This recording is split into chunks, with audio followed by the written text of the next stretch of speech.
ببینید حمایت مخرب فرق میکنه با حمایت سازنده. به نظر من حمایت ما از تیم ملی، رسانه ما از تیم ملی حمایت سازنده ای نبود.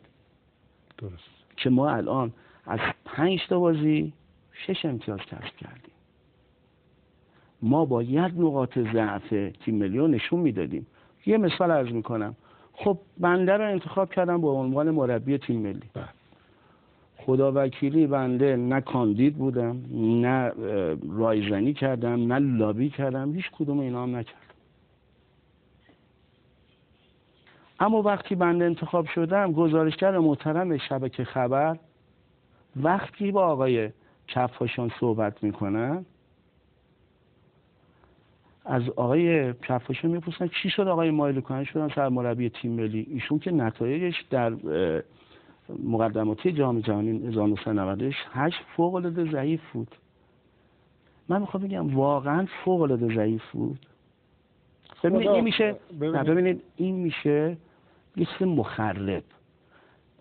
همونجوری که بنده که اینجا نشستم میبایستی تخصص داشته باشم، اطلاعات آمار داشته باشم، یقینا کسی هم که میکروفون دستشه باید حالا من یه نکته خدمتتون عرض بکنم. حالا من اینو بگم، شما الان یه سری اطلاعات آمار به من دادید. چشم. حالا من یه چیزی بگم خدمتتون.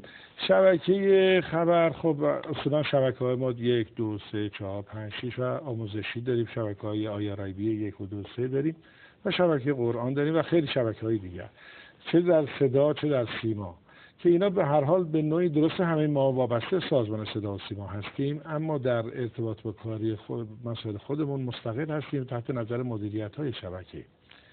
اگر اون دوستان در شبکه خبر گفتند، مسئولیت صحبتشون با خودشون هست و شاید ایشون مثلا در اون لحظه که داشته به اون سرعت اون سوال مطرح می‌کرده نظرشون این نبوده که به مجموع شما ضعیف بوده یا قوی بوده.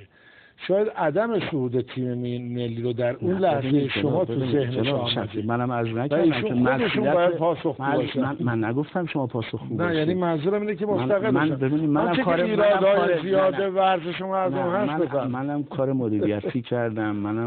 اتفاقا یکی نکاتی که خیلی مخفول مونده اینجا که 30 سال به هر کار من اینو عرض کنم خدمت بینندگان عزیز، واقعا ظلم اگر نگم. حاج محمد آقا حالا دوستان بنده هستن بزرگوارم. یکی از نکاتی که به نظر من میاد شما در کارنامه نسبتا موفق خودتون دارید و آیه هیدرپور هم یه آماری داشتن که شما حتی دقیق‌ترش هم دارید،